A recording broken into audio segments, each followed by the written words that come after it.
जी अस्सलाम वालेकुम। शुरू करते हैं जी।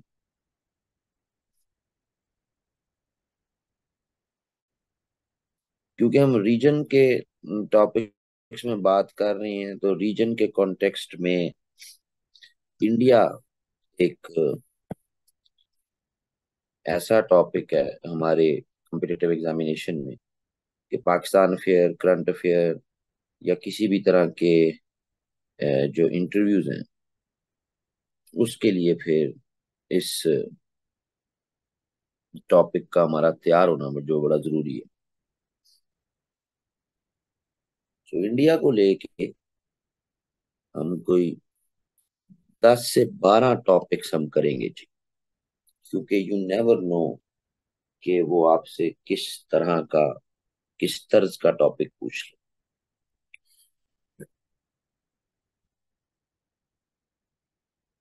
तो शुरू करते हैं।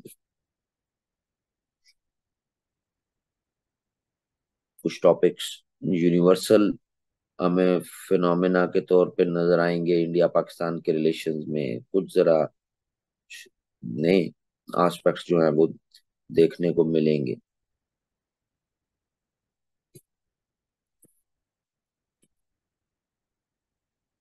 Recording in progress. पहला जो टॉपिक इंडिया पाकिस्तान रीजन के कॉन्टेक्स्ट में वो हम देखने जा रहे हैं, that is Hindutva ideology, Hindutva and it's implications for Pakistan.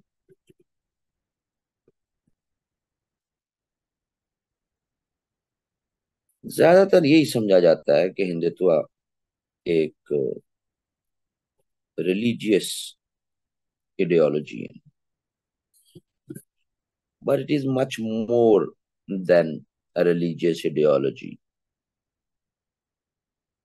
It is about power politics. It is about domination. Hindutva की historical, intellectual foundations in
Recording in इसको progress. कलर भी असाइन किया गया, साफ्रोन।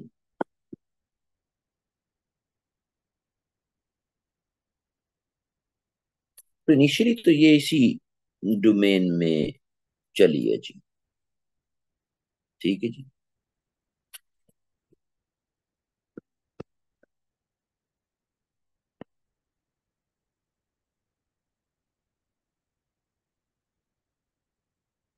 हाउएवर 1920s में जब हिंदू मुस्लिम यूनिटी वो तोड़ फोड़ का शिकार हुई, तो उसका असर फिर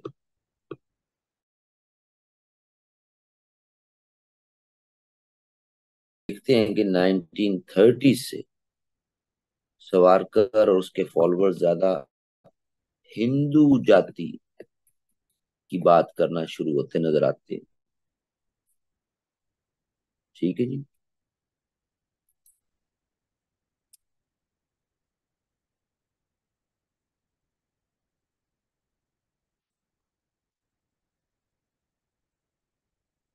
तो ये भी आजादी की ही स्ट्रगल करते रहे।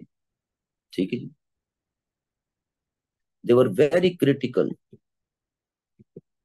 टुवर्ड्स इंडियन नेशनल कांग्रेस, जो कि अपनी एक सेकुलर आउटलुक रखती थी। तो सावरकर और उसके followers they were very critical towards Indian National Congress. ये स्लोगन लगाते थे राम राज का। कितना बड़ा इन्फ्लुएंशियल स्लोगन था कि इवन 1937 में इंडियन नेशनल कांग्रेस को भी इस स्लोगन को वो डिनाई नहीं कर सके।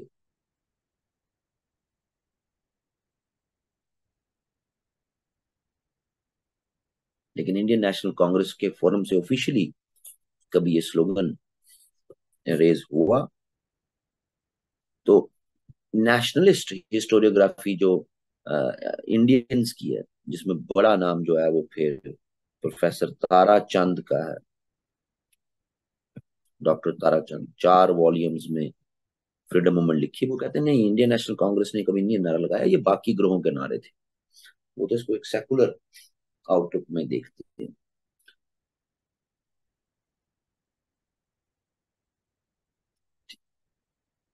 खैर, प्री पार्टीशन उसमें एक चीज तो वाजह होगी कि ये एक रेजिस्टेंस की मूवमेंट थी। ठीक है जी। ब्रिटिश के खिलाफ भी, प्लस नॉन हिंदूज के खिलाफ भी। ठीक है जी। बट आफ्टर पार्टीशन, तकसीम के बाद, इसकी आउटलुक जो है वो उसमें बड़ी एक सिग्निफिकेंट चेंज हुई है जी पोस्ट पार्टीशन। पोस्ट पार्टीशन के कॉन्टेक्स्ट में एक मुकम्मल self versus others started with the idea of purification. सही है जी। प्योरिफिकेशन।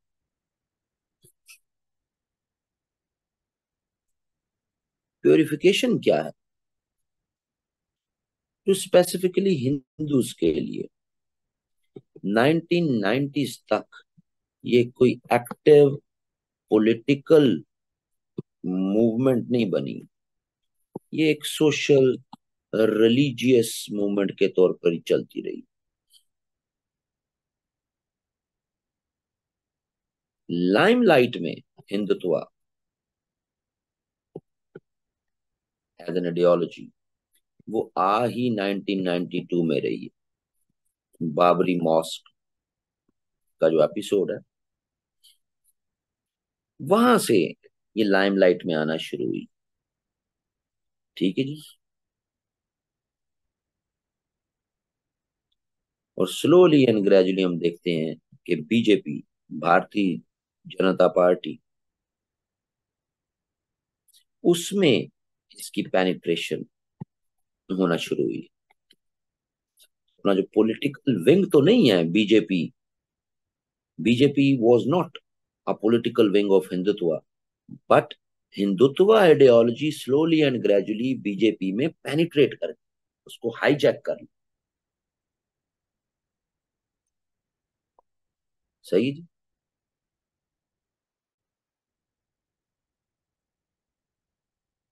इट वाज इन 2002 जब पहली दफा हिंदुत्व एज एन आइडियोलॉजी ये पूरे रीजनल पीस के कॉन्टेक्स्ट में इसको एक इशू ये बन गया कि भाई ये एक इशू है, बीजेपी की हुकूमत थी एट दैट टाइम।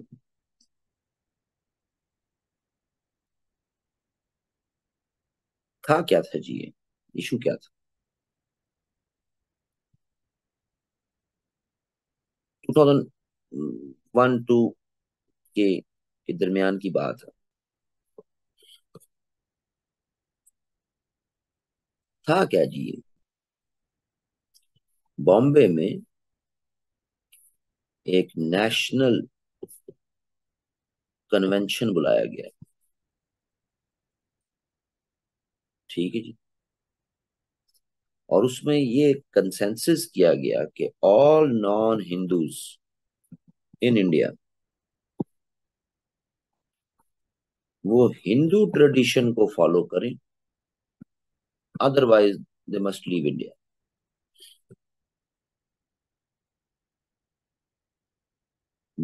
बीजेपी की गवर्नमेंट ने इस नेशनल कन्वेंशन को कोई सपोर्ट नहीं किया, लेकिन हम कह रहे हैं कि इसके बाद स्लोली एंड ग्रेजुअली इस फेज में 1990s और 2000 के फेज में ये स्लोली एंड ग्रेजुअली ये लाइमलाइट में आना शुरू हो गया। इसको जो सबसे बड़ा सपोर्ट मिला वो in the form of chief minister Modi in Gujarat. Now no doubt Gujarat में चीफ मिनिस्टर मोदी गुजरात के एट दैट टाइम तो इन्होंने डेवलपमेंट की, गुजरात की डेवलपमेंट में बहुत बड़ा रोल है। बट साइमल्टेनियसली वो जो हेट्रेड था टूवर्ड्स नॉन हिंदूज वो हमें पहली दफा एग्जिबिट होता नजर आया। कम्युनल राइट्स एक बहुत अरसे बाद कम्युनल राइट्स रिपोर्ट हुए इंडियन तारीख। ठीक है जी।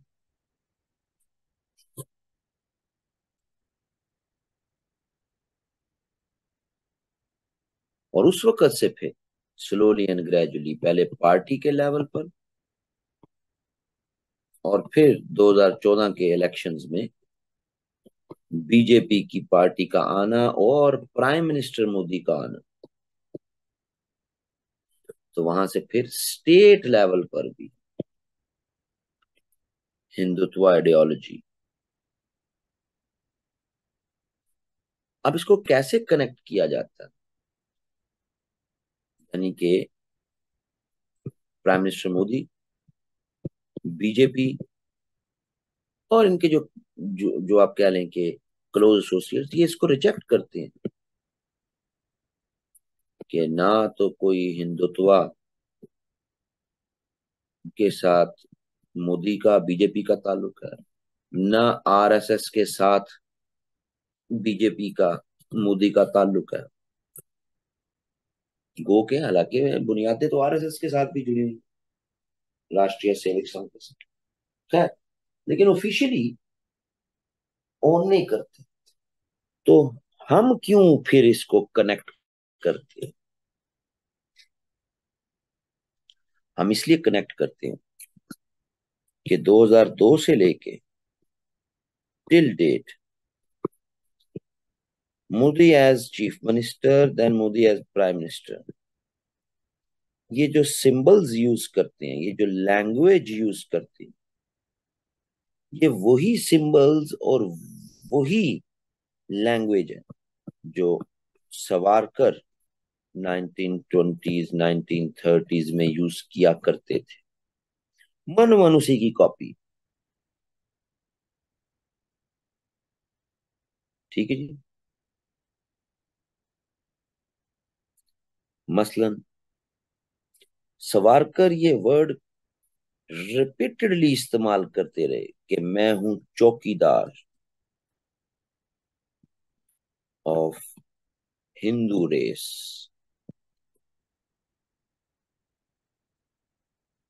प्रोटेक्शन ऑफ हिंदूज करनी है जी, प्री पार्टीशन में प्रोटेक्शन ऑफ हिंदूज। ठीक है जी। पोस्ट पार्टीशन में भी हमें यही, प्रेजर्वेशन ऑफ हिंदू ट्रेडिशन। और रिपीटेडली ये चौकीदार का वर्ड प्राइम मिनिस्टर मोदी अपनी इलेक्टोरल कैंपेन्स में इसका इस्तेमाल करते नजर आते। ठीक है जी।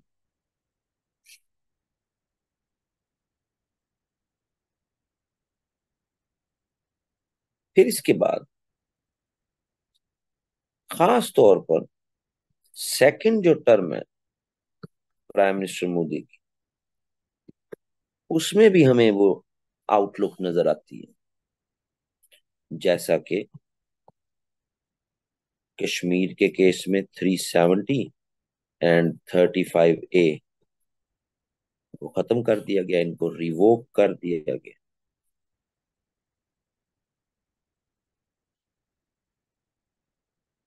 जहां जहां नॉन मुस्लिम मेजॉरिटी थी,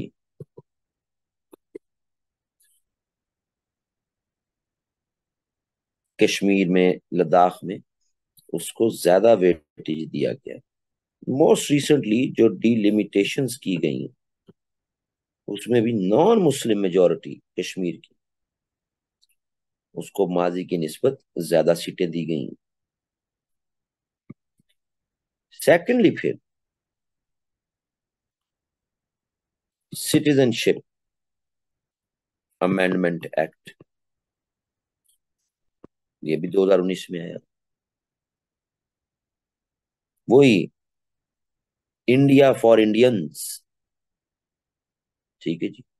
सो वो बर्मा, बांग्लादेश एक्सेट्रा सराउंडिंग के मुस्लिम्स जो 1950s 60s 70s उस वक्त से इंडिया में रह रही,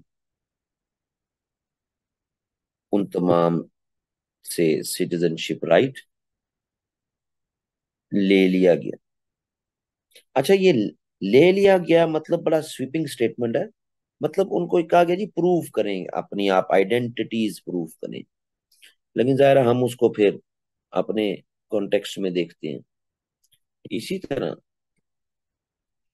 कोविड-19 के फेज में भी मुस्लिम्स को क्रिटिसाइज किया गया कि ये लार्ज गैदरिंग्स करते रहे हैं, और इनकी large gatherings in the form of ज़ाहिर जुमा prayers and other religious festivals. तो इस लार्ज गैदरिंग्स, मैस गैदरिंग्स, इन्होंने वायलेशंस की हैं ऑफ लॉकडाउन्स, जिसकी वजह से कोविड फैला है। एक पूरा नैरेटिव बनाया गया। ठीक है जी।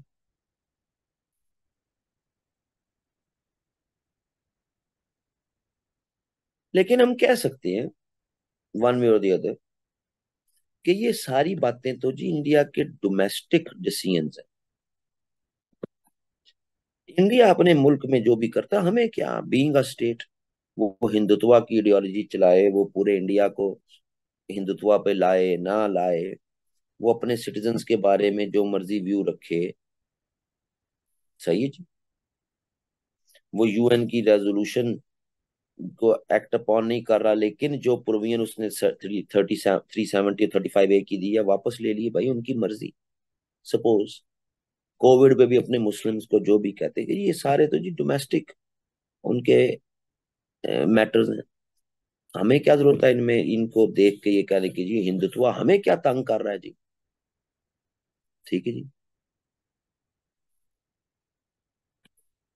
बात यह है कि 2014 से ऐसे सिग्नल्स, ऐसे पोस्चर्स बिहेवियर्स, एक्शंस बीजेपी की लीडरशिप की तरफ से वो नजर आते हैं जो पाकिस्तान को इनसिक्योर करते हैं।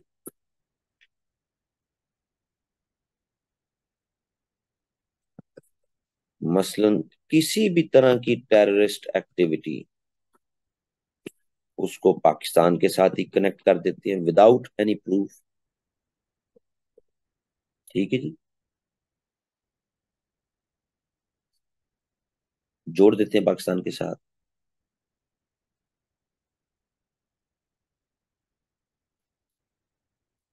इंडियन फॉरेन पॉलिसी की आउटलुक जो एक अरसे से नेहरूवियन पर्सपेक्टिव में चल रही थी, जवाहरलाल नेहरू के guiding principles of peaceful coexistence, Panchsheel, 5 principles of mutual coexistence,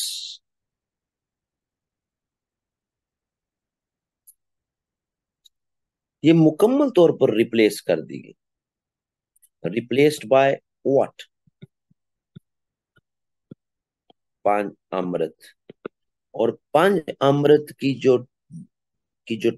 wordings हैं, जो टर्मिनोलॉजीज हैं, वर्ड्स, वो सवारकर के ही से ही डिराइव है। सम्मान, संवाद, समृद्धि, सुरक्षा, संस्कृति, ये सारे वो वर्ड्स हैं, वो टर्मिनोलॉजीज हैं जो सवारकर के यहाँ पे हमें नजर आती।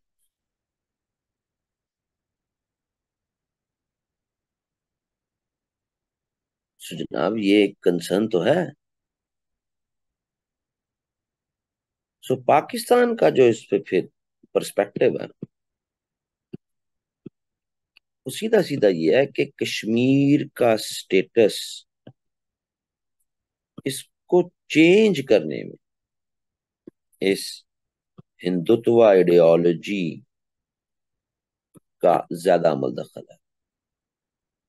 ठीक है जी।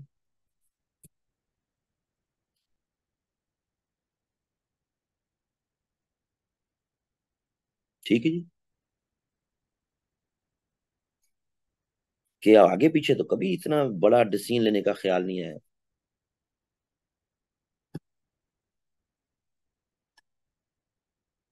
लेकिन जो पॉलिटिकल राइट्स कश्मीरी पीपल को दिए हुए थे, वो जनाब वापस लिए गए। वो इसी हिंदुत्व के इन्फ्लुएंस की वजह से लिए गए। ठीक है जी। पाकिस्तान एक टैक्टिकल मिस्टेक भी कर गया जी।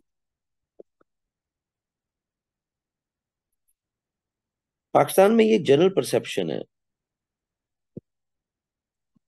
कि जब भी इंडिया में इलेक्शंस होते हैं तो वो एंटी पाकिस्तान रेटरिक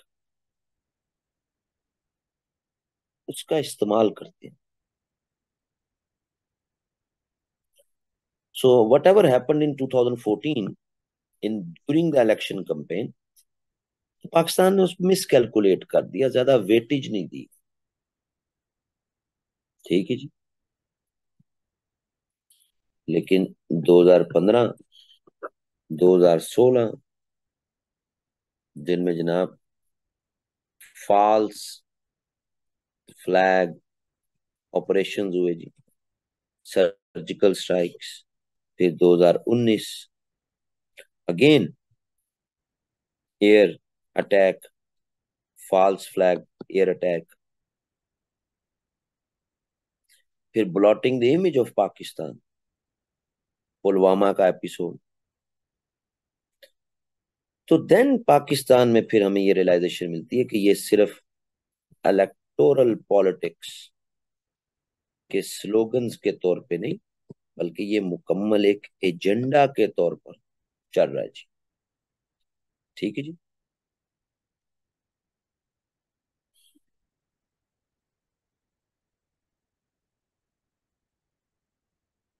और अब ये कंडीशन है कि ये ओपिनियन बनाना कि अगर 2024 में बीजेपी को डिफीट हो जाती है तो हिंदुत्व का इशू वंस फॉर ऑल हल हो जाएगा, ये एक काफी चाइल्डिश अप्रोच है, क्योंकि ये एक दफा आ चुके हैं। अब इस आइडियोलॉजी का इन्फ्लुएंस खत्म करते करते भी 2-3 डेकेड्स लग जाएंगे जी।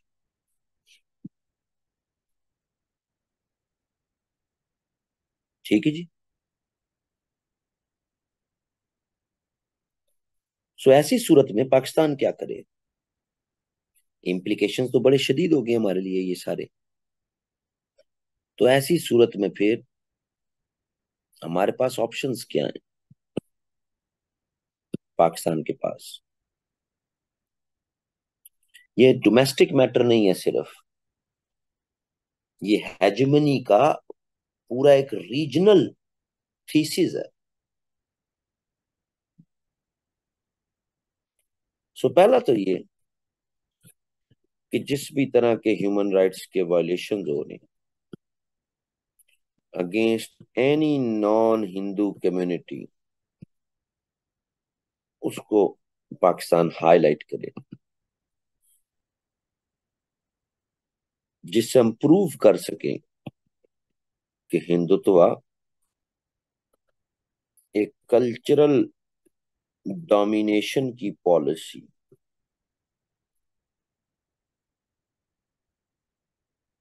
और ये कोई कोइंसिडेंस नहीं है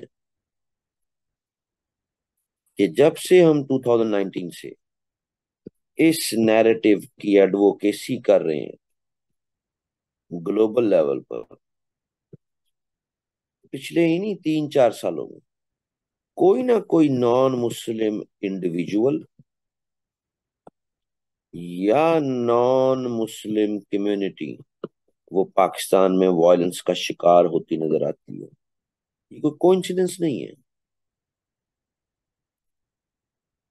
क्योंकि अगर ये वाकयात होते रहे पाकिस्तान अपनी लेजिटिमेसी नहीं बना पाता to argue against BJP government कि भाई आप तो खुद अपनी नॉन मुस्लिम कम्युनिटी पे देखो क्या कर रहे हो।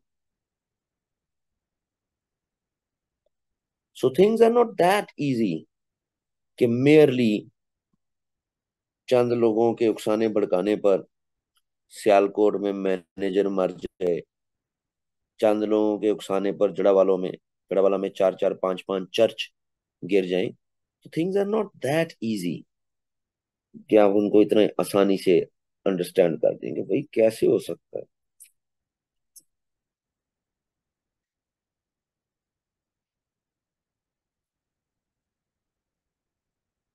तो you have to connect those loose dots कि हम 2019 से हिंदुत्व की इस कल्चरल डोमिनेशन की पॉलिसी को ग्लोबल लेवल पर हाईलाइट कर रहे हैं by highlighting the violations of human rights. और इट्स नॉट अ कोइंसिडेंस कि 2019 से हमारे यहाँ नॉन मुस्लिम इंडिविजुअल्स या नॉन मुस्लिम कम्युनिटीज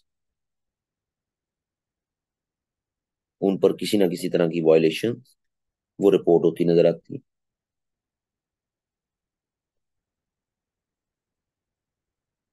सो एक तो ये कि हम कमिटमेंट के साथ इन वायलेशंस को हाईलाइट करते हैं। दूसरा,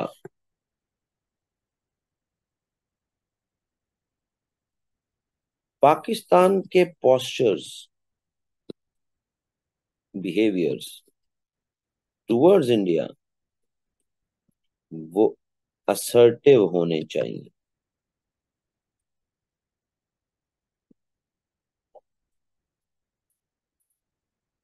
हम एक गिवन कैलेंडर ईयर में अगर हाफ ऑफ द ईयर अगर असर्टिव रहते हैं तो हाफ ऑफ द ईयर हम सॉफ्ट भी हो जाते हैं. We are willing to negotiate, we are willing to to hold dialogues.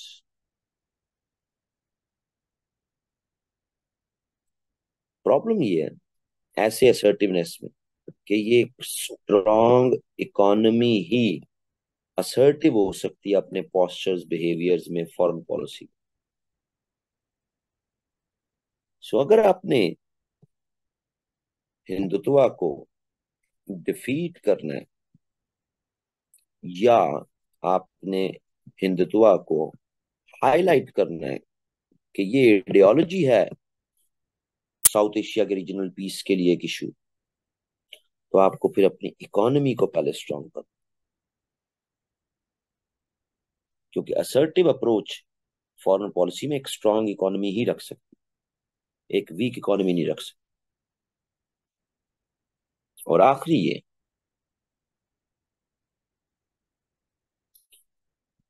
कि भाई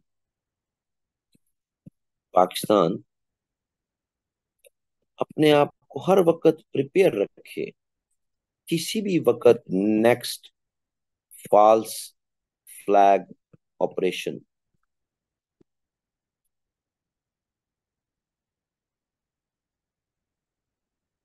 वो हो सकता है,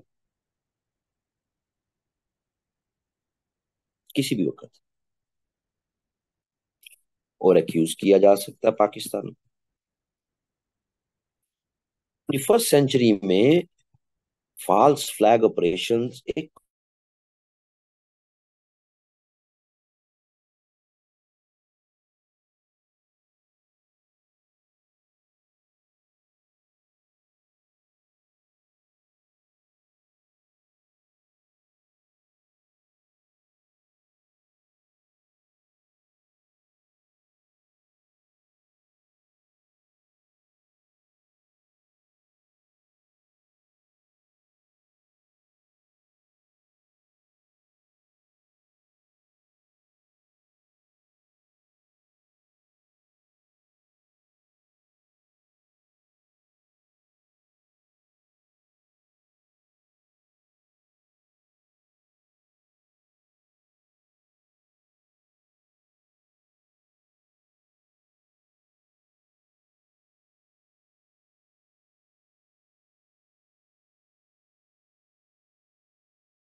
Recording in progress.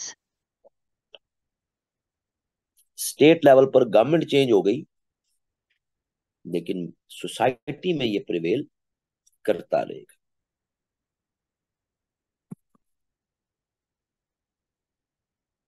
Second topic जिसको हम देखने जा रहे हैं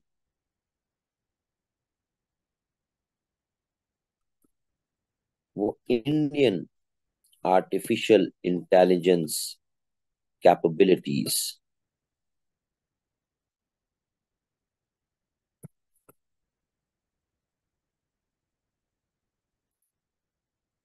पिछले 10-15 सालों में साउथ एशिया में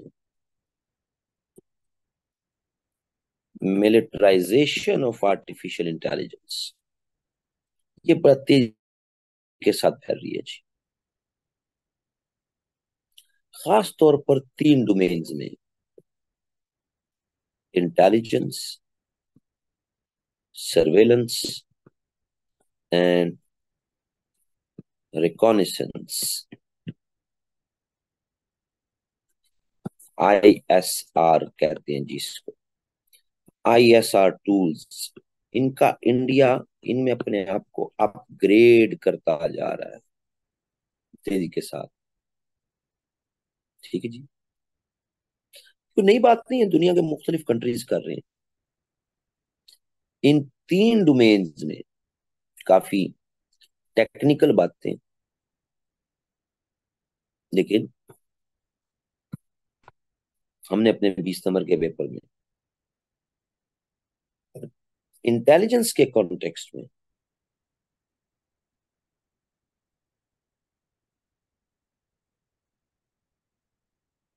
Indians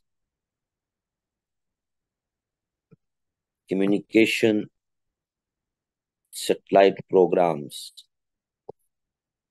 Indian communication satellite programmes, ये मोस्ट रीसेंट और एडवांस्ड जो सीरीज हैं इंटेलिजेंस के कॉन्टेक्स्ट में, उनका इस्तेमाल कर रही है, G sat and INSAT. INSAT कितनी बड़ी टेक्नोलॉजी है और कितना मैसिव लेवल पर दुनिया में ये काम कर रहे हैं, और इंडियंस के साथ कोलैबोरेट कर रहे हैं। प्राइवेट जो है वो फ्रेमवर्क है ये सारा। अगर आपको याद हो कि जो मलेशिया वाला एयरलाइन का एपिसोड था, कि जो त्यारा हवा में गुम हो गया, पता नहीं लगा कहाँ गया, वो इनसेट से ट्रेस हुआ था। हालांकि उसका वो दुनिया के तमाम रडार से वो ऑफ हो गया, कोई पता नहीं उसका। तो वो इनसेट से पता लगा कि भाई वो जा तो मलेशिया से चाइना की तरफ रहा था, लेकिन फिर उसका कोर्स बदला और वो इंडियन ओशन की तरफ आया। अब ये जो सारी उसकी ये वाली मूवमेंट है, ये तो उसकी तमाम तरह की रडार सिस्टम हर तरह के खत्म हो चुके हुए थे, लेकिन वो मूव हुआ। तो ये किसने ट्रेस किया? इनसेट ने किया। बहुत हैवी टेक्नोलॉजी, और इंडियंस अपने कम्युनिकेशन सैटेलाइट प्रोग्राम्स में इसका इस्तेमाल कर रहे हैं। सर्वेलेंस में आ जाए तो ये long range recce and observation system, जिसको कहते हैं लॉरस, बड़ी अपडेटेड टेक्नोलॉजी है, इसका इस्तेमाल कर रहे हैं। And second, battlefield surveillance system, BSS, ये एडवांस टेक्नोलॉजीज हैं, लेटेस्ट एडवांस टेक्नोलॉजीज, उनका इस्तेमाल कर रहे हैं। ठीक है जी। रिकॉनेसेंस में जहां आप नेविगेशनल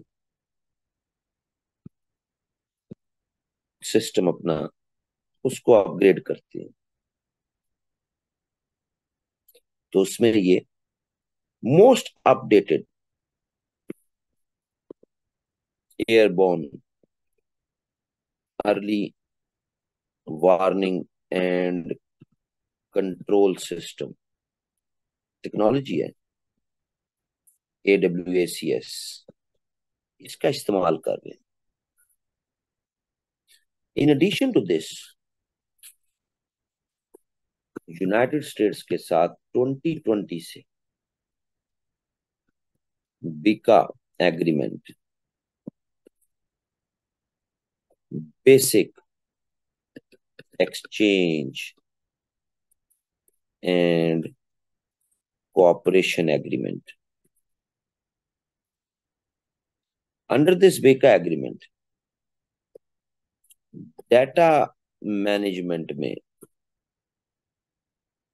डाटा शेयरिंग में अमेरिकन सपोर्ट कर रहे हैं अपने अपडेटेड इक्विपमेंट्स के साथ। गो के ये चाइना के साथ जो 2020 में इश्यूज बने, उसकी वजह से ये टेक्नोलॉजीज इन्होंने ट्रांसफर नहीं की इंडियंस को, लेकिन असिस्ट कर रहे हैं। ठीक है जी।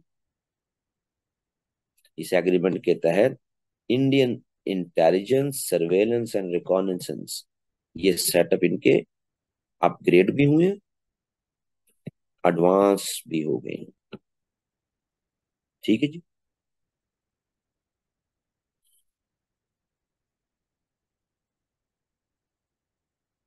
इसके कॉन्टेक्स्ट में पाकिस्तान के जितने भी स्ट्रेटेजिक एसेट्स हैं, वो सारे वल्नरेबल हो गए। ठीक है जी।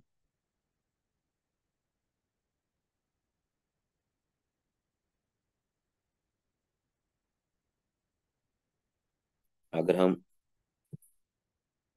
सैटेलाइट सिस्टम में भी आ जाए तो 2017 तक ये तकरीबन 100 सैटेलाइट्स अर्थ के ऑर्बिट में पहुंचा चुकी हैं।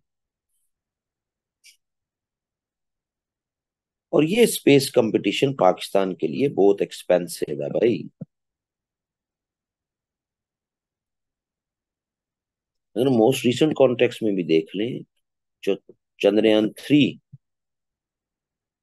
इसका इसके फंड्स जो है वो आउट नहीं हुए, लेकिन ये कहा जाता है कि जनाब चंद्रयान 2 जितने फंड्स, चंद्रयान 2 में 46 मिलियन यूएस डॉलर्स,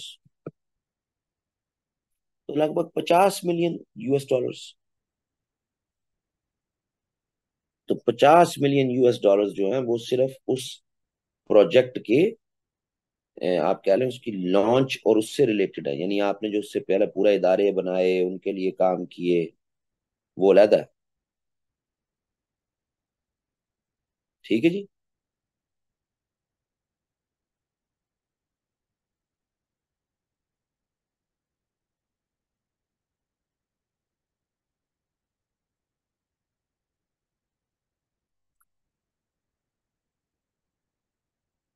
यानी उसको सिर्फ लॉन्चिंग और उसके उस प्रोग्राम से रिलेटेड जो है वो को तकरीबन पाकिस्तानी को 15 से 20 अरब रुपए लगा लग गए सिर्फ।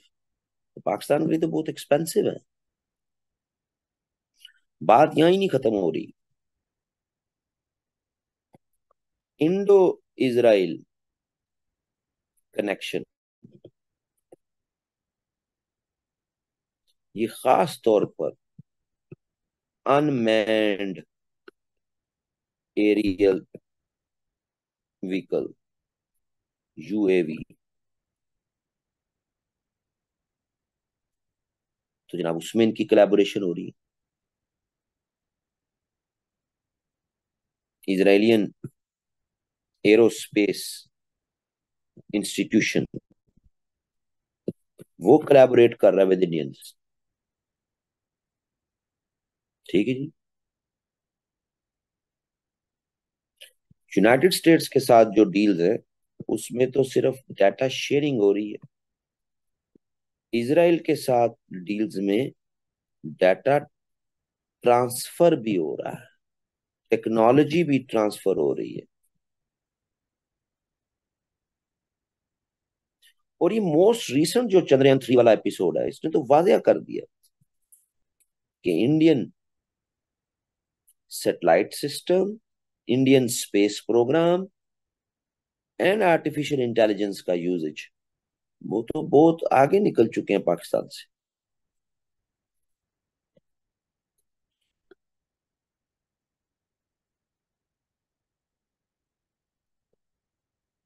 इसके इम्प्लीकेशंस क्या हैं जी?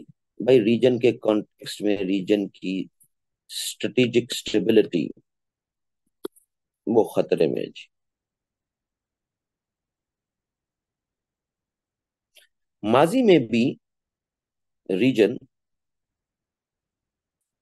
बैलेंस ऑफ पावर के कॉन्टेक्स्ट में चलता रहा है। इंडिया ने न्यूक्लियर प्रोग्राम शुरू किया, पाकिस्तान ने रिस्पॉन्ड कर दिया। न्यूक्लियर टेस्ट किया, पाकिस्तान ने रिस्पॉन्ड कर दिया। ठीक है जी। पाकिस्तान ने इवन अलायंसेस बना के प्रेशर में रखने की इंडिया को कोशिश की। ये माजी में मुख्तलिफ डोमेन में काम होता रहा। लेकिन आर्टिफिशियल इंटेलिजेंस, इसका यूजेज, इसमें इंडियंस काफी आपसे आगे लीड ले चुके हैं जी।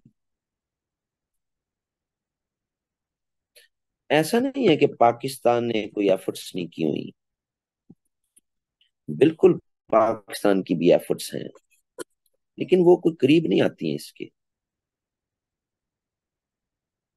ठीक है जी। पाकिस्तान अपनी मैरी टाइम पेट्रोलिंग के लिए अनमैन्ड एरियल व्हीकल्स का इस्तेमाल करता है, लेकिन मैरी टाइम पेट्रोलिंग के लिए। ठीक है जी। पाकिस्तान ने अपने बुराक ड्रोन्स उनको अपग्रेड किया, लेकिन स्टिल ये बड़ी लिमिटेड कैपेसिटी में है इंडिया के मुकाबले में।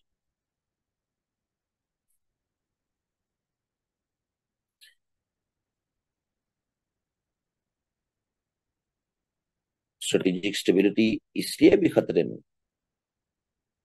कि यूनाइटेड स्टेट्स एंड इसराइल, खास तौर पर यूनाइटेड स्टेट्स, इनका टिल्ट टुवर्ड्स इंडिया वो पाकिस्तान को फिर इनसिक्योर करता है। अब भाई दो कंट्रीज हैं, तीन कंट्रीज हैं, वो आपस में जैसा भी रिलेशन रखना चाहें, हमें क्या इश्यू। तो हम साउथ एशिया की स्ट्रेटेजिक स्टेबिलिटी की बात करते हैं कि भाई इन हरकतों से साउथ एशिया की स्ट्रेटेजिक स्टेबिलिटी अफेक्ट होती है।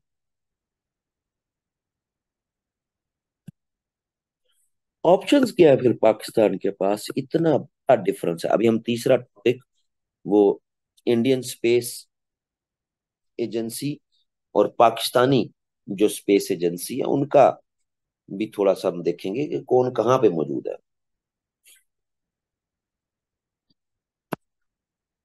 पाकिस्तान के पास क्या ऑप्शंस है?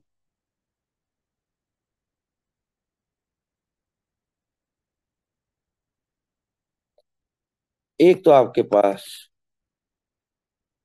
ट्रेडिशनल नैरेटिव है।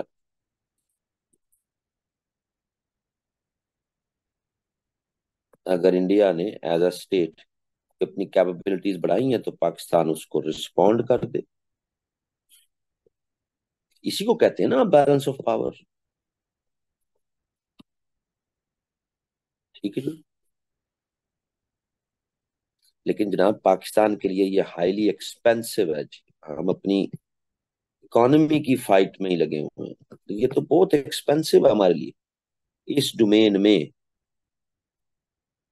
मिलिटराइजेशन ऑफ आर्टिफिशियल इंटेलिजेंस नहीं मुकाबला कर सकते। मसलन इंडिया का बजट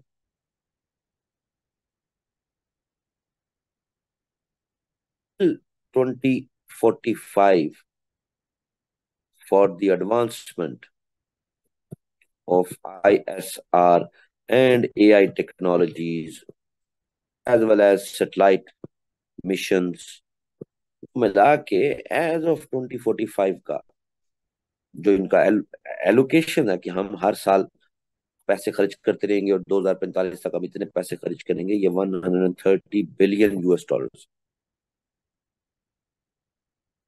ठीक है जी। 130 बिलियन US डॉलर्स तक ये पैसा खर्च कर जाएंगे 2045 तक। ठीक है जी। और पाकिस्तान का तो टोटल बजट ही 8 बिलियन US डॉलर्स बनता है।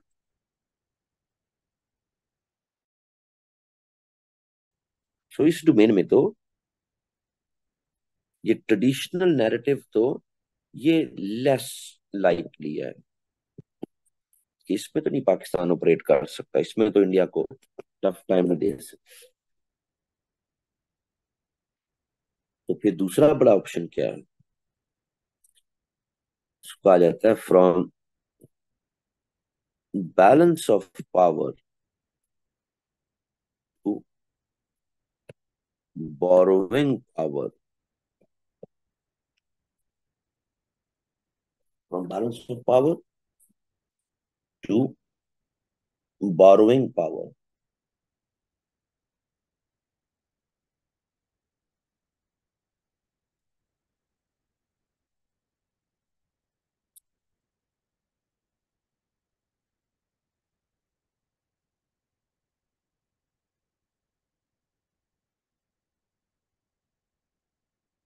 ये कैसे होगी जी?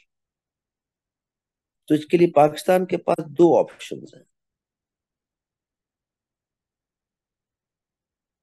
ठीक है जी। एक यूनाइटेड स्टेट्स की और दूसरी चाइना की। यूनाइटेड स्टेट्स की ऑप्शन बहुत ही ज्यादा डिमांडिंग ऑप्शन है, बहुत प्रॉब्लमेटिक ऑप्शन है।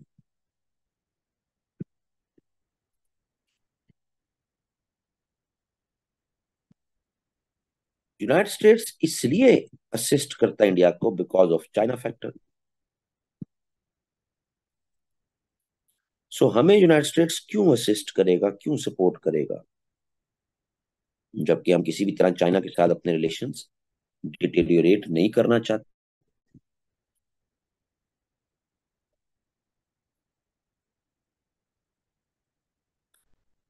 जितना इंडिया की तरफ टिल्ट होती है उतना ज्यादा स्ट्रेटेजिक स्टेबिलिटी साउथ एशिया की वो इफेक्ट होती है। और अमेरिकन ने ज़ाहिर आपके लिए तो नहीं करना ना, उन्होंने तो अपने तरीके से चलना। सो इट इज अनलाइकली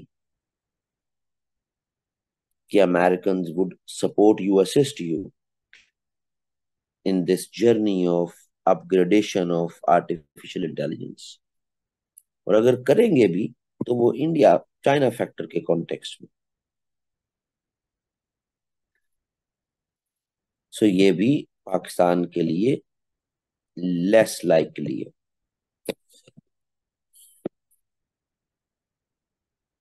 कौन सा वो अपनी चीजें बेच रहे हैं कि आप कहेंगे इंडिया को भी बेच रहे हैं तो हमें भी बेच रहे हैं।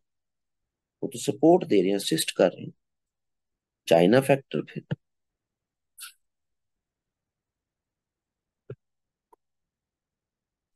चाइना एक इफेक्टिव ऑप्शन है when it comes to artificial intelligence and its militarization, ISR।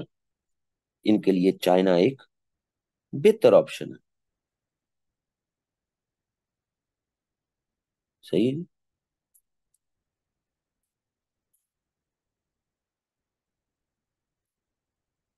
पर पाकिस्तान इस केस में मुकम्मल तौर पर उसको डाटा शेयरिंग, मुकम्मल तौर पर उसको data dependency, dependency of data. तो हमारा पूरा सिक्योरिटी अपरेटस वो तो चाइनीज कंट्रोल कर रहे होंगे फिर, वन वे और दी अदर।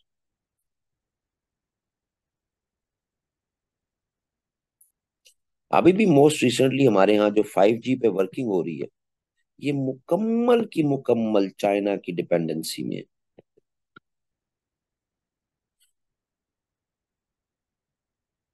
सो जरूरत से ज्यादा एम्फोसिस ऑन चाइना तो हमें एक आइन स्टेट बना देगा चाइना का। लेकिन ये एक सूटेबल ऑप्शन है, और ये सूटेबल ऑप्शन इसलिए नहीं है कि पाकिस्तान चाहता है, बिकॉज इंडिया, इंडिया की तरफ से आने वाला एग्जिस्टेंशियल थ्रेट्स। भाई कोई भी कंट्री अपना ISR सेटअप बेहतर करे, आर्टिफिशियल इंटेलिजेंस का को बेहतर करे, हमें क्या मसला है। लेकिन जो कुछ 2014 से ऑनवर्ड्स हो रहा है अंडर द मोदी एडमिनिस्ट्रेशन वो हमें इनसिक्योर करता है साइमल्टेनियस। तो वो हर बड़ी डेवलपमेंट को हम उसी इनसिक्योरिटी के कॉन्टेक्स्ट में एवेलुएट कर रहे होते। ठीक है जी। एक और option, private companies across the globe उनके साथ कोलैबोरेशन करना। और ये पाकिस्तान कर भी रहा है। हमारा जो रडार सिस्टम है ये हम लॉकहेड मार्टिन से परचेज करते हैं।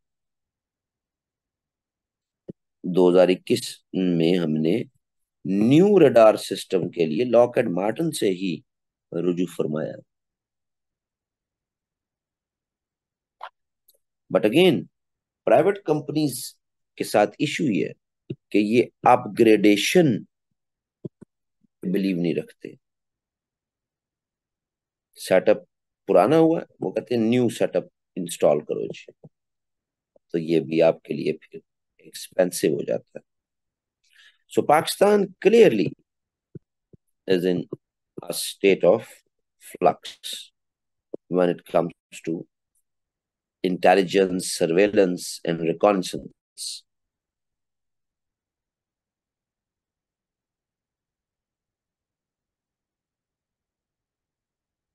So ये सीरियस कंसर्न्स हैं। बेस लाइन तो ये है कि आपको पहले अपनी इकोनॉमी पे फोकस करना पड़ेगा। इकोनॉमी बेहतर होगी तो तभी आप ये सारे काम कर सकते हैं।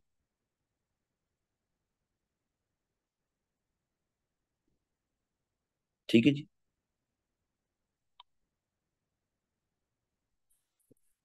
अब चलते हैं जनाब तीसरे टॉपिक की तरफ। तीसरा टॉपिक, एक टॉपिक तो वो है जो आप लोग यानी कि यू नो अखबारों के कॉन्टेक्स्ट में, चाय के स्टॉलों पे, वो जी देखो जी, Indian space program versus Pakistan space program. तो एक तो आप चाय के स्टॉलों पे इधर उधर बातें करते हैं, पाकिस्तानी स्पेस प्रोग्राम, इसको जी जर्नलों ने हेड किया हुआ है,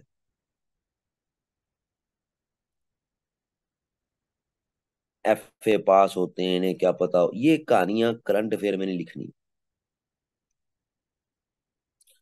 आपने उसको एक सोफिस्टिकेटेड जुबान में बात करनी है, जितनी आप सोफिस्टिकेटेड जुबान में बेहतर तरीके से बात कर सके।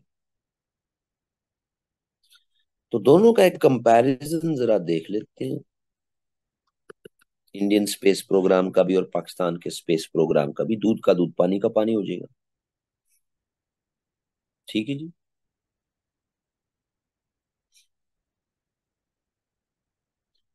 इंडियन स्पेस प्रोग्राम को स्पेसिफिकली जो ऑर्गेनाइजेशन डील करती है उसको कहते हैं इंडियन स्पेस रिसर्च ऑर्गेनाइजेशन।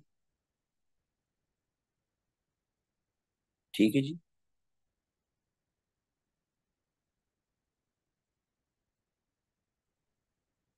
बड़ा मल्टी टास्क एसोसिएट है ना इसके साथ। तमाम तरह की स्पेस टेक्नोलॉजी उसको देखना है इन्होंने। ठीक है जी। तमाम तरह के स्पेस प्रोग्राम्स इसी के अंडर है। ठीक।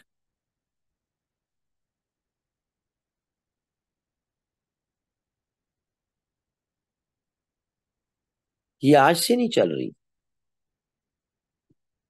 1960 से ऑपरेटिव है।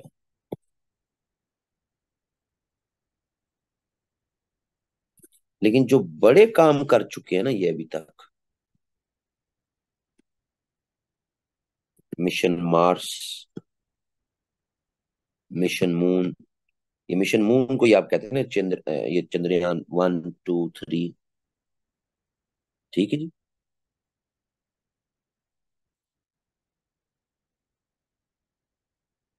मोर देन 100 सैटेलाइट्स ऑर्बिट में भिजवा चुके हुए।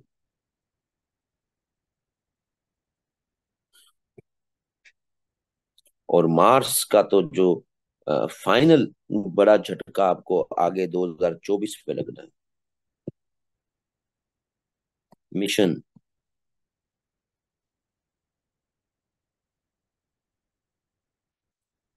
गगयान स्पेसक्राफ्ट 2024 का। ठीक है जी। तो 24 में तो इनका फिर प्रॉपर रिसर्च और एक्सप्लोरेशन मार्स पे वो एक्टिव हो जाएगा। ठीक है जी। और ये तो आपके सामने ही है जिसको आप कहते हैं चंद्रयान 3। कोई छोटी डेवलपमेंट नहीं है। साउथ में मून के लैंड करना, ठीक है जी, और डिस्टेंस भी फिर एक्यूरेटली, तो तकरीबन 4 लाख किलोमीटर का डिस्टेंस, उसको काउंट करना, रिपोर्ट करना, ठीक है जी।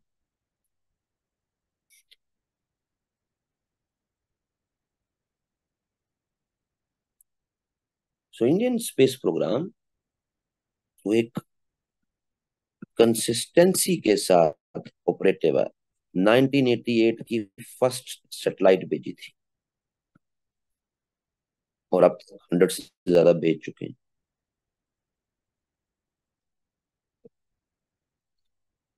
दूसरी तरफ पाकिस्तान को देखें तो पाकिस्तान का भी 1960 से ही शुरू हुआ, जिसको आप कहते हैं स्पार्को।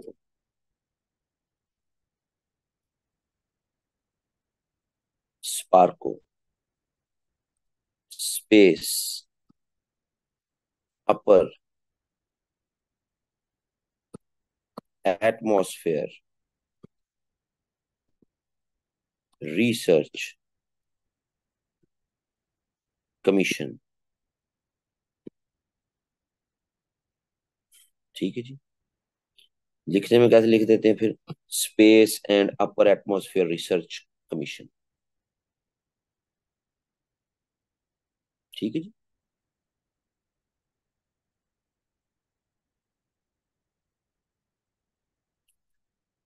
इनिशियली इंडियंस के मुकाबले में पाकिस्तान स्पेस के कॉन्टेक्स्ट में, हमने तो 1961 में पहली दफा first rocket in orbit, outer orbit, वो हमने छोड़ दिया था। अब रॉकेट छोड़ा ना, सिर्फ उसका क्या फायदा तो कोई नहीं, लेकिन हम अपना पहला रॉकेट 1961 में लॉन्च कर चुके हुए थे, ठीक है जी।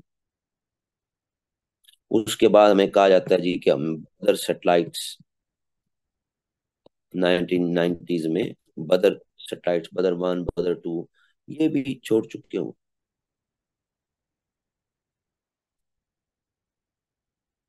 लेकिन ये मेनली सेटेलाइट्स हैं, वो तो बहुत आगे निकल चुके हूँ।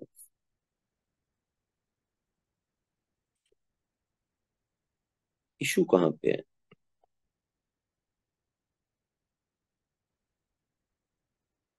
इश्यूज बड़े ध्यान से लिखने, कंपैरिजन से तो अंदाजा हो गया कि क्या दोनों का।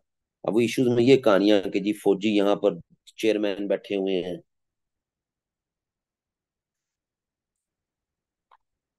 कॉम्पिटिटिव एग्जामिनेशन में सियासत में फौज की मुदाखलत, इसको तो आप जितना मर्जी क्रिटिक करें, लेकिन इसके अलावा बाकी चीजों से परहेज करें, ये ध्यान में रखिएगा जी।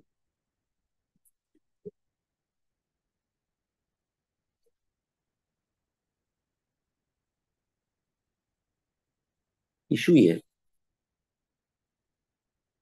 कि पहला बड़ा जो एस्पेक्ट है वो तो फंडिंग का इशू।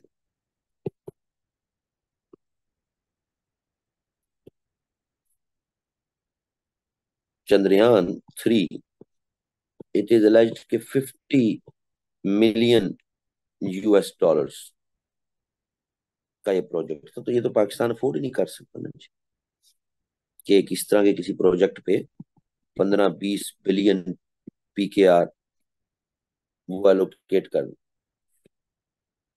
तो एक तो फंडिंग का बड़ा इशू, फिर lack of priority of state. तो रिपीटेडली गवर्नमेंट्स चेंज होती हैं और किसी की भी priority, air space, outer space, तो किसी की भी प्रायोरिटी नहीं।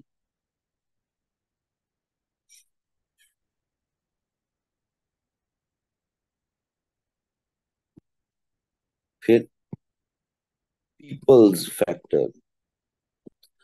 हम 21st सेंचुरी में जिस नहज पे आ चुके हैं, यहाँ तो हम चांद क्या सूरज पे भी उतर गए हैं। तो इस तरह का जो एनवायरनमेंट बन चुका हुआ कि जी ये पैसा गरीबों पे लग जाता, हमें क्या जरूरत है जाने की।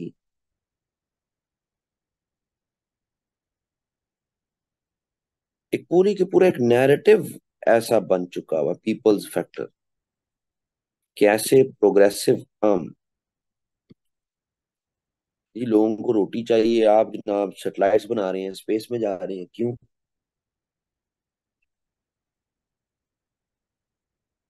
Peoples factor. और ये पीपल्स फैक्टर आया है ड्यू टू पॉलिटिकल इंस्टेबिलिटी।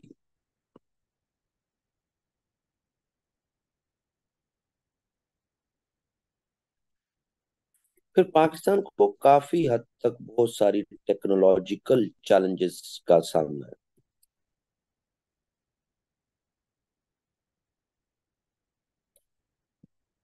हम आज भी आउटसोर्स करते हैं अपनी साइबर सिक्योरिटी।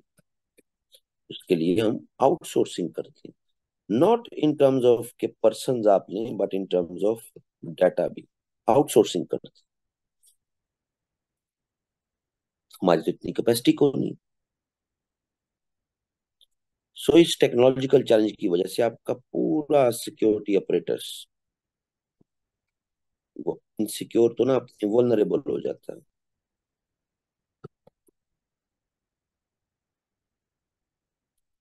ठीक है जी।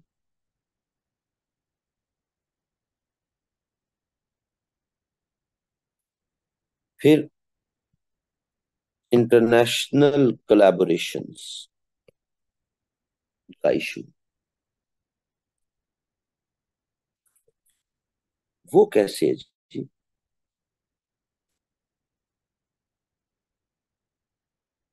अब ये प्रूवन नहीं है, बट जहां कुछ चीज प्रूवन है ना हो वहां करते हैं इट इज अलेज्ड।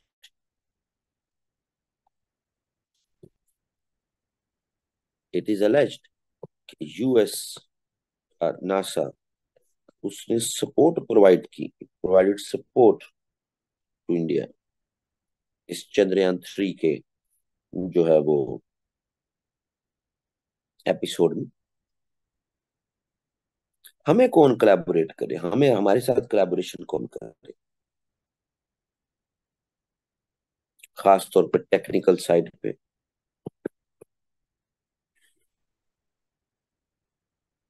जबकि हमारे माजी में पिछले 15 से 20 सालों में ही हम पर nuclear proliferation, illegal nuclear proliferation, इसके भी एक्विजिशन लगे। अब चाहे लगे एक बंदे पे, एक ही खान पे, लेकिन बंदा तो आपका ही है ना।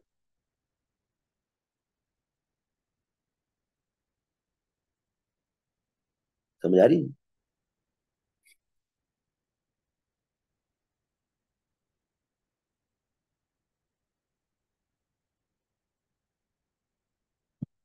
किसी भी सूरत में आपने ये फिल्म नहीं चलानी वहां पे। देखें जी आर्मी के चेयरमैन बैठे हुए हैं, अरसे अरसे लंबे से बैठे हुए हैं, कोई कोलैबोरेशन नहीं कर, ये इसको शजरे ममनू है। मेहरबानी कीजिएगा, आपकी मर्जी है, आप लिखना चाहें आप लिख दें, भाई मेरी तरफ से तो कोई यानी उस पर कंसेंट कोई नहीं है। ठीक है जी।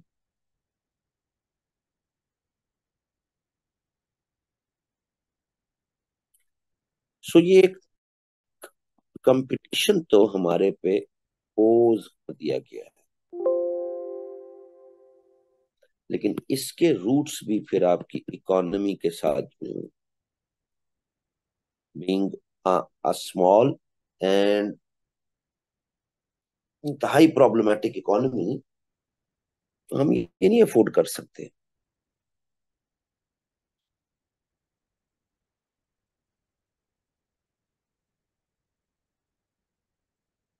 एक आर्टिकल रिसेंटली फ्राइडे टाइम्स में एक आर्टिकल आया इंडिया पाकिस्तान के इश्यूज को लेके। और उसमें कहा था जी कि 100 साल जब पूरे होंगे, यानी 2047, फ्राइडे टाइम्स में आर्टिकल आया कि 2047 तक जब 100 ईयर्स पूरे होंगे, उस वक्त दुनिया की सेकंड लार्जेस्ट इकोनॉमी इंडिया होगी। पाकिस्तान कहाँ होगा? इट इज अनलाइकली कि पाकिस्तान टॉप 20 में भी फॉल कर रहा हो।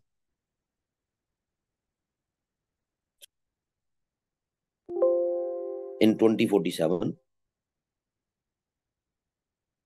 ये कहा जाता है कि 2047 तक सेकंड लार्जेस्ट कंट्रीब्यूटर होगा इन आउटर स्पेस, इंडिया।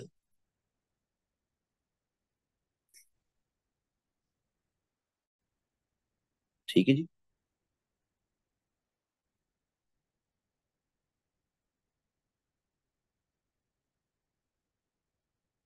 सो ये इश्यूज है।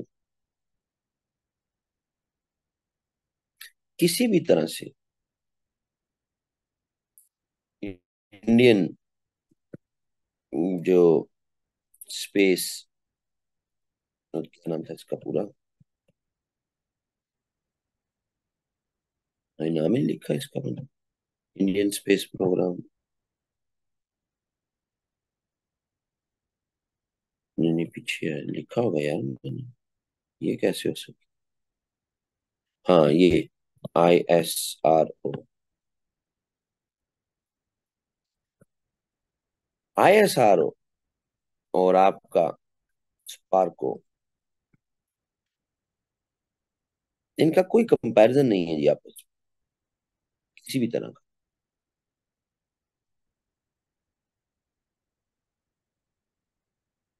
और जहां तक फंड्स की बात है, तो ठीक है, इसरो के तो फंड्स आप कहते हैं कि जनाब ये बाय 2045 इतने खर्च, यहाँ पे तो कोई डिटेल्स ही नहीं पता कि उनका फंडिंग कितनी हो रही है, उसके हिसाब से उसका कंपैरिजन बना लिया जाए।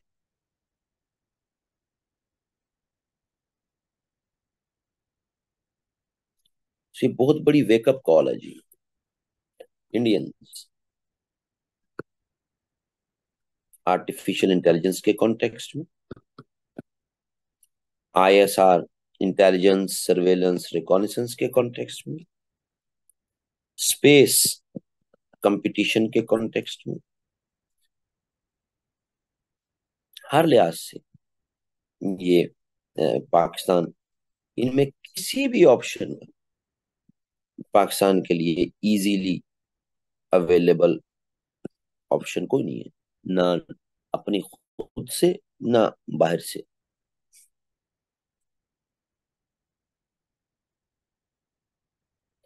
सो एक वेकअप कॉल है कि हम इंडिया के साथ अपने आउटस्टैंडिंग इश्यूज थ्रू डायलॉग उनको एड्रेस करें, सो दैट इंडिया की, देखें ना, आप किसी कंट्री को मिलिटराइजेशन ऑफ आर्टिफिशियल इंटेलिजेंस, उसकी ISR, उसकी data sharing, data managing, space में उसकी इन्वॉल्वमेंट, हम तो नहीं उसको खत्म कर सकते। सो हमें अपने इश्यूज इंडिया के साथ थ्रू डायलॉग एड्रेस करने की जरूरत है, सो दैट कि हम सिक्योरिटी डायलेमा उससे बच सकें, उससे महफूज रह सकें।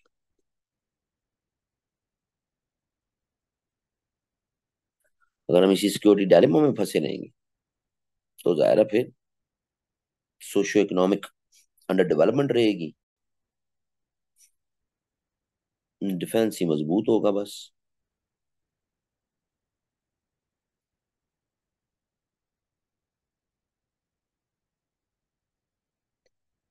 इसके बाद कितने हो गए हैं? तीसरा हो गया। इसके बाद चौथे जो है वो टॉपिक की तरफ बढ़ते हैं जी।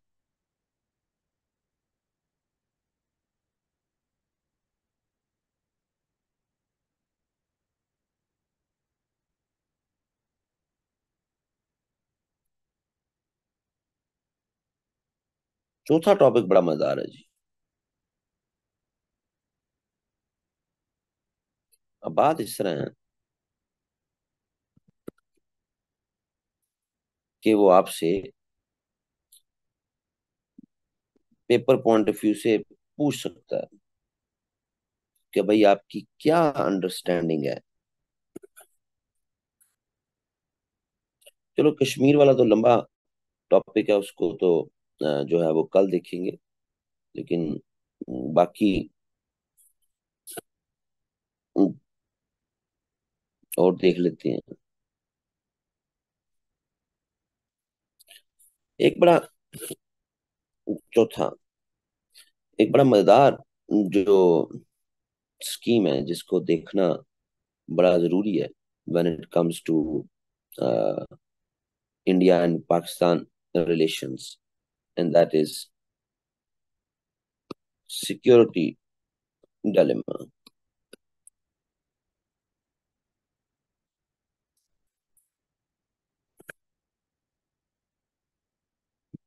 ये होता क्या है सिक्योरिटी डायलेमा?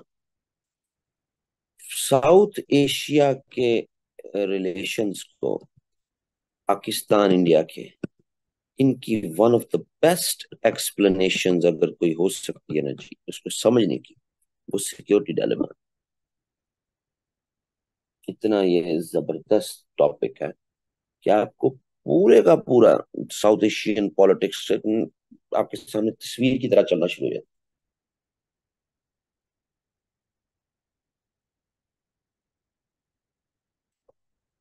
सिक्योरिटी डायलेमा ये है कि अगर एक पार्टी ये है, ये अपनी सिक्योरिटी मेजर्स इंक्रीज कर रही है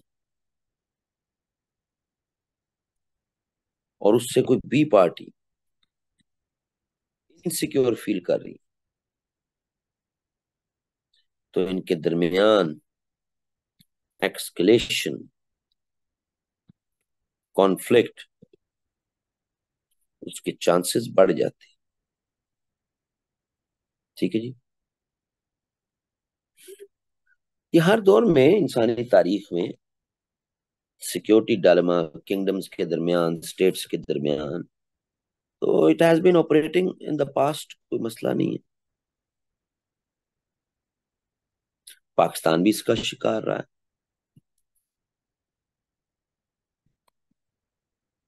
इंडिया की तरफ से न्यूक्लियर टेस्ट, तो पाकिस्तान को उसको रिस्पॉन्ड करना पड़ा। Simple, balance of power, balance of error, simple सी बात। ठीक है। तो ये कहा जाता है जब तक सिक्योरिटी डायलेमा ऑपरेट कर रहा है, is operating in south Asia, तक तो पीस को आप भूल जाए ना साउथ एशिया में।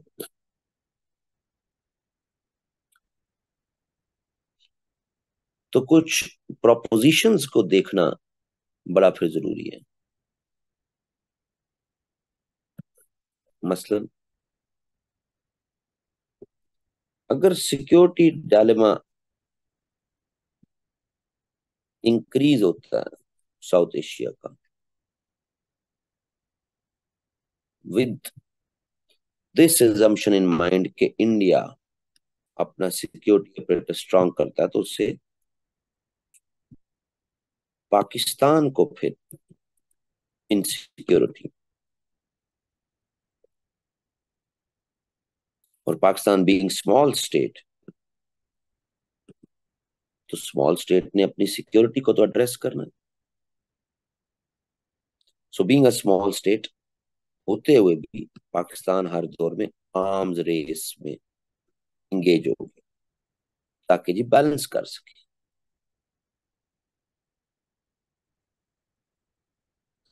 सिक्योरिटी डायलेमा के इस इंटेंस जो होने का चक्कर है, इसने ओवरऑल साउथ एशिया की सोशियो इकोनॉमिक अंडर डेवलपमेंट, उसमें बड़ा सिग्निफिकेंट रोल है इसका। क्योंकि इंडियंस भी सोशियो इकोनॉमिक डेवलपमेंट पे तो नहीं, अपने जो है वो सिक्योरिटी ऑपरेटर्स को स्ट्रेंथन कर रहे हैं, तो पाकिस्तान को भी फिर उसका रिप्लाई करना पड़ता है आर्म रेस की सूरत में।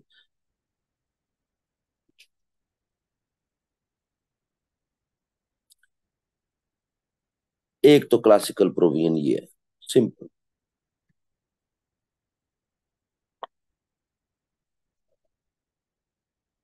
दूसरा ये सिक्योरिटी डायलेमा कि इंडिया अपना सिक्योरिटी ऑपरेटर्स अपग्रेड नहीं करता, लेकिन अपने पॉस्चर्स, अपने बिहेवियर्स, अपने एक्शंस, उनसे पाकिस्तान को इनसिक्योर करता। दुनिया के किसी फोरम में टेररिज्म पे बात हो रही हो, पाकिस्तान के साथ जोड़ देना, या कोई भी ना पॉस्चर्स, बिहेवियर्स, ये भी पाकिस्तान को इनसिक्योर करते हैं। लेकिन इस इनसिक्योरिटी का, ये जो पहले वाली इनसिक्योरिटी है, ये सेकंड वाला हो गया ना सिक्योरिटी, तो पहले वाले जितनी इंटेंस नहीं है, नॉट दैट इंटेंस। सही है जी।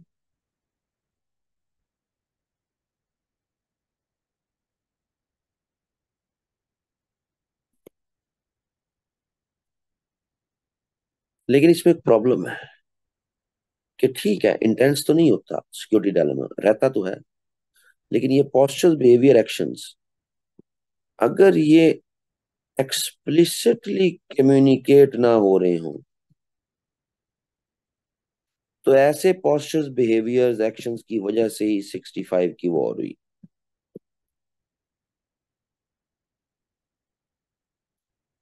सो नो डाउट पाकिस्तान इनसिक्योर होता है, लेकिन ये लेस है। लेकिन इसमें एक प्रॉब्लम ये, एक्सप्लिसिट कम्युनिकेशन फिर उन पॉस्चर्स, बिहेवियर, एक्शंस इनकी होना जरूरी है।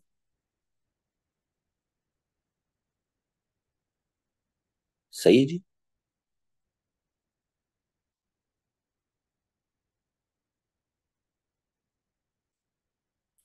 तीसरा फिर,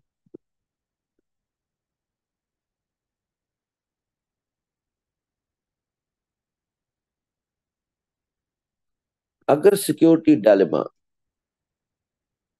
इंटेंस भी ना हो,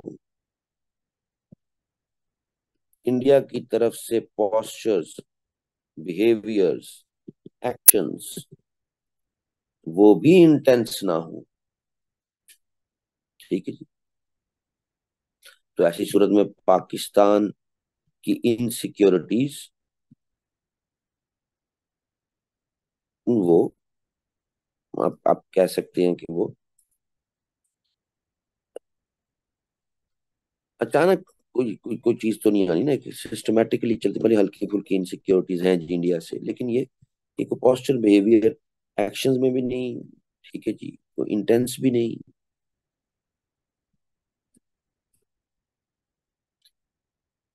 तो ये तो अच्छी चीज नहीं।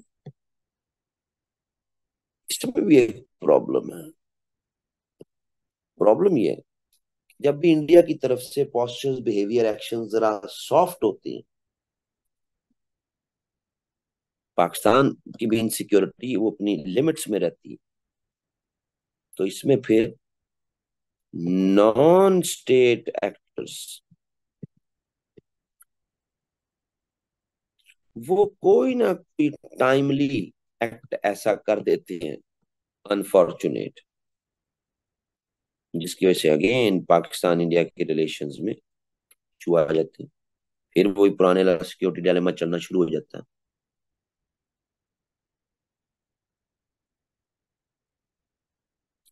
ये टाइमली एक्ट करते हैं नॉन स्टेट एक्टर, ये मलिहा लोधी ने अपनी किताब में बड़ा शानदार जुमला लिखा हो कि प्रॉब्लम ये है, एडिटेड किताब है उसकी, कहती प्रॉब्लम ये है कि जब इंडियन पॉस्चर, बिहेवियर सॉफ्ट होते हैं, पाकिस्तान की तरफ से भी सॉफ्ट अप्रोच, तो नॉन स्टेट एक्टर्स ये अपनी जिम्मेदारी बना लेते हैं, जिम्मेदारी समझ लेते हैं कि हमने इंडिया को सरनगू करना है।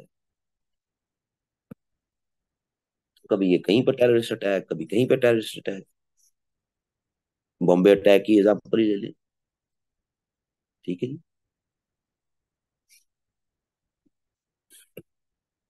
ये कहा जाता है जब बॉम्बे अटैक्स हुए तो 8 डोमेन्स में एक साथ डायलॉग चल रहा था, एक साथ। लेकिन सब कुछ हॉल्ट हो गया, खत्म हो गया। ठीक है जी। ये जो तीसरा सिक्योरिटी डायलेमा का है ना जी,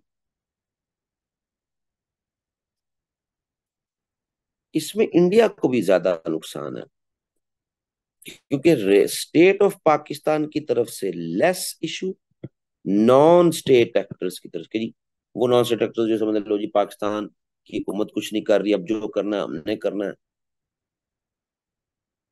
तो इंडियंस बेचारे फंस जाते हैं फिर कि यार ये सॉफ्ट टेंडेंसी रखना, ये हमारे लिए बहुत प्रॉब्लमेटिक है विद पाकिस्तान। और मलिया लोधी भी लिखते हैं कि जनाब ये टाइमली बड़ा मैनेज करते हैं, जब भी पाकिस्तान इंडिया के दरमियान सिक्योरिटी डायलेमा पाकिस्तान का वो कम होता है, तो उस वक्त ये इस तरह एक्ट कर जाते हैं, और वो अगेन फिर वो सारा इशू स्टार्ट हो जाता है। और चौथा वेरिएंट सिक्योरिटी डायलेमा का,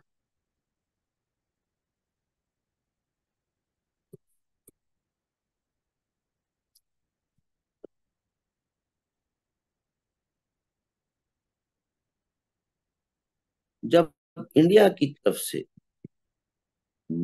आने वाले एक्शंस ना तो ज्यादा इंटेंस हो, ना ही ज्यादा नॉन इंटेंस हो। ठीक है जी।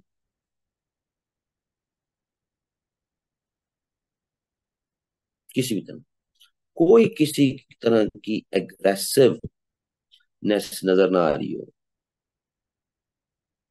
ठीक है जी। तो इसका तो लामोला सा मतलब है कि पाकिस्तान का सिक्योरिटी डायलेमा फिर किसी तरह का डेवलप ही नहीं होना, क्योंकि हमें तो फिर किसी तरह की इनसिक्योरिटी नहीं रहनी है।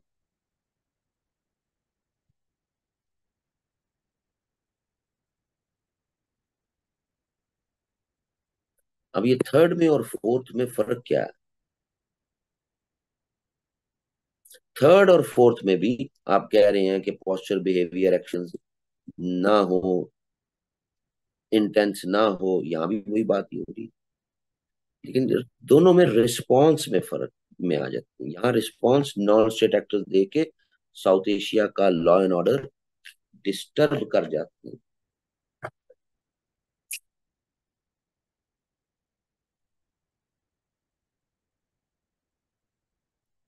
और यहाँ क्या है कि अगर नॉन स्टेट एक्टर्स इस पोजीशन में कोई एक्ट नहीं करते, तो इसका अल्टीमेट बेनिफिशियरी कौन होगा? पाकिस्तान।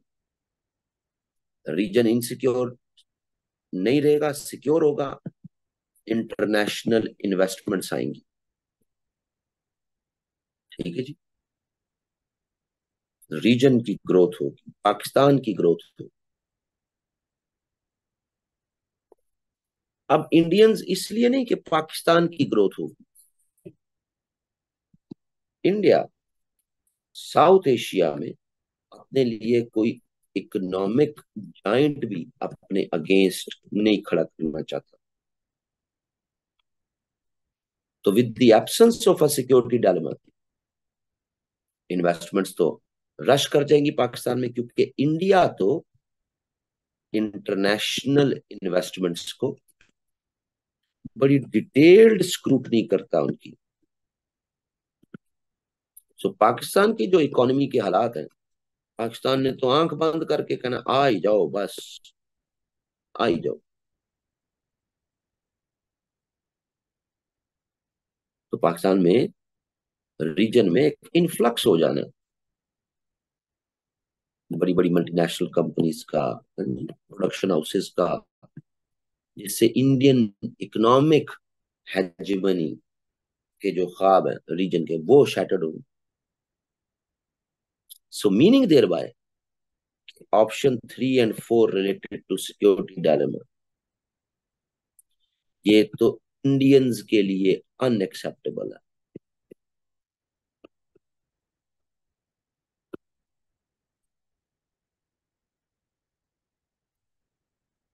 सो वो इन बिटवीन 1 और 2 ऑप्शन इसी में इंटरप्ले करते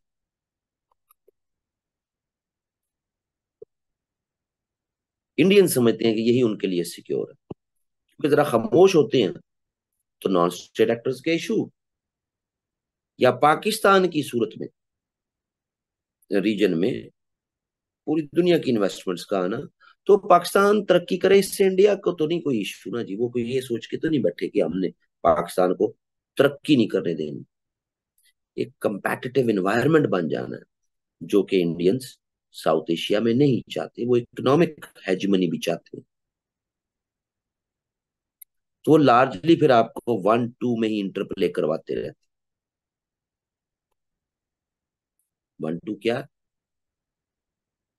इंटेंस सिक्योरिटी डायलेमा, पाकिस्तान की इनसिक्योरिटी रहे, पाकिस्तान आर्म्स रेस करता रहे, सोशियो इकोनॉमिक अंडर डेवलपमेंट रहे पाकिस्तान की। ठीक है जी। Security dilemma through their postures, behaviors, actions, explicitly communicate ना करें, एक थिक फोग मौजूद रहे। इन दोनों का इंटरप्ले कर रहे हो, मुकम्मल इसमें भी नहीं शिफ्ट हो रहे होते, मुकम्मल इधर भी नहीं। Interplay of these two variants of security dilemma, उसको ऑपरेट करते हैं। ये याद रहे, साउथ एशिया में पीस की जिम्मेदारी पाकिस्तान की नहीं है। पाकिस्तान सिर्फ अपनी एफर्ट कर सकता। ये जो बिग पावर होती है ना जी, या मेजर जो कंट्री होती है किसी भी रीजन की, ये उसकी जिम्मेदारी होती है। तो ऑनस जो है वो सारा इंडिया पे है।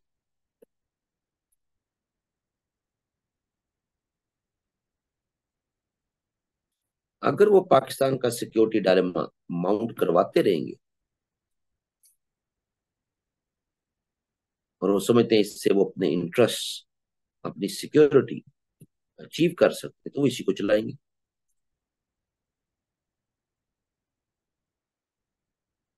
सो हमें एज अ सीएसएस का student Indian action, posture, behaviours, उनके स्टेप्स, उनको किसी रिजिडिटी के साथ नहीं देखना है। वो एक स्टेट है, उसने अपने इंटरेस्ट में अपने डिसीजंस करने, हमें अपने इंटरेस्ट में उनको रिस्पॉन्ड करना है। Now there is no escape from security dilemma. अगर ये हो जाए तो दो ही काम होने हैं, या आपने आर्म रेस करनी है और या आपने वॉर करनी है। इसके अलावा आपके पास कोई एस्केप नहीं है अगर आप सिक्योरिटी डायलेमा का शिकार हो जाए। और यही काम हमारी माजी में पड़ा हुआ है इंडिया पाकिस्तान के रिलेशन। जब भी थोड़ा सा डायलॉग की तरफ जाते हैं, जरा सॉफ्ट अप्रोच रखते हैं, तो कोई ना कोई नॉन स्टेट एक्टर्स की तरफ से गुल खिला दिया जाता है। तो जब इंडियंस ये कहते हैं कि टेररिज्म को पहले एड्रेस करो, तो एक इंडिपेंडेंट ऑब्जर्वर वो कहेगा Indians are 100% right. 100% Indians right है। टेररिज्म को एड्रेस करोगे तब हम ऑप्शन 3 चला सकते हैं। ऑप्शन 3, ऑप्शन 4 अपने पोस्चर बिहेवियर लेस इंटेंसी रखेंगे, तभी चला सकते हैं जब पाकिस्तान टेररिज्म को एड्रेस करे। तो इंडिपेंडेंट ऑब्जर्वर्स के नजदीक 100% इंडिया ठीक कहता है इस बात। बट द पॉइंट इज कि टेररिज्म के इशू, लेट अस अज्यूम एक लम्हे के लिए कि ये पाकिस्तान की वजह से है। सपोज पाकिस्तान ही स्पॉन्सर कर रहा है। अगर एक लम्हे के लिए हम सोच लें कि पाकिस्तान ऐसी कोई भी स्ट्रैटेजी, पॉलिसी इसको अबैंडन कर देता है, तो तभी इंडियंस थर्ड या फोर्थ सिक्योरिटी डायलेमा के ऑप्शन को एक्सरसाइज करेंगे। और पाकिस्तान का व्यू ये है कि ये टेररिज्म के जो एक्यूजिशंस हैं ये फ्लॉड हैं। एविडेंसेस दो, जिस तरह हम एविडेंसेस देते हैं। बलोच सेपरेटिस्ट जब कोई अटैक प्लान करते हैं तो इनकी प्लानिंग, इनकी सिग्नलिंग, इनकी कम्युनिकेशन, उसके लिए यूज की जाने वाली डिवाइसेस, ये सारे इंडियन मेथड्स हैं वॉरफेयर के, जो हम माजी में कन्फ्रंट कर चुके हैं। सो बलोच सेपरेटिस्ट को कोई आर तो नहीं आता ना, तो वही तो नहीं आती है।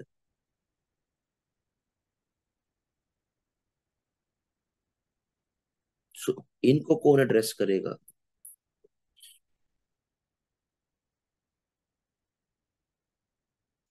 सो ये घन चक्कर है सिक्योरिटी डायलेमा का। इससे एग्जिट इंडियन समझते हैं कि उनके लिए खतरनाक है।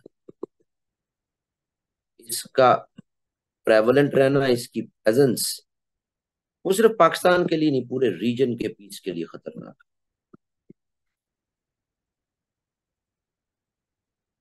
इसीलिए हम देखते हैं कि ये इस घन चक्कर से दोनों स्टेट्स निकल नहीं पा रही।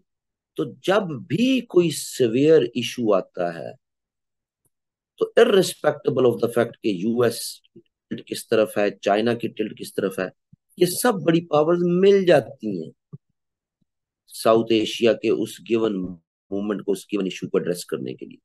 यार, हम अपना मीनिंगफुल रोल प्ले कर दो, लड़ना पड़ेंगे, बड़ी वॉर की तरफ ना चले जाए।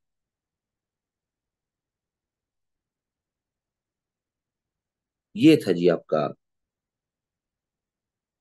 चौथा टॉपिक। काफी है आज के लिए। उम्मीद है आपको समझ आ गई होगी।